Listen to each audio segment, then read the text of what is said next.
আপনি কি বিশ্বাস করতে পারেন? এই বাচ্চা মেয়েটা একটা ছোট্ট সিংহের সঙ্গে শয়। আসলে এই সিংহের বাচ্চাটা পথ ভুল করে এদের বাড়ির কাজে চলে এসেছিল, যেটা দেখে মেয়েটার বাবা সিংহটাকে বাড়ির মধ্যে নিয়ে আসে। প্রথমে এই কাউকে তার কাছে আসতে দিচ্ছিল না, তবে বাড়ির সবাই একসাথে এসে একে স্নান করিয়ে গা মুছে দেয়। তারপর মেয়েটার মা একটা বোতলে করে একে দুধ খাইয়ে দেয়। পরিবারের এত যত্ন পেয়ে সিংহের বাচ্চাটাও এদের নিজের মনে করতে শুরু করে। কিছুদিনের মধ্যে সিংহের বাচ্চাটা বাড়ির কুকুরের সঙ্গেও বন্ধুত্ব করে ফেলে। তাদের পরিবারের উপর বিশ্বাস দেখানোর জন্য বাচ্চাটা তাদের আঙুল চুষতেও শুরু করে। রাত্রেবেলা বাচ্চাটা মেয়েটার মায়ের মাথার উপরে উঠে শুয়ে থাকতো। তাদের ভালোবাসা এবং যত্নের ফলে বাচ্চাটা অনেকটা রিল্যাক্স হয়ে যায়। তবে দুষ্টুমি করে সে কখনো কখনো তাদের জামা কাপড় ছিঁড়ে দিত।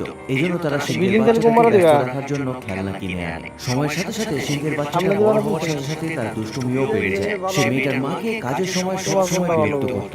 ধীরে ধীরে বাড়ির সোফাটা জঙ্গলের রাজার সিংহাসনে পরিণত হয়। যদিও সিংহটা বাড়ির লোকেদের সঙ্গে খুবই নম্র ভদ্র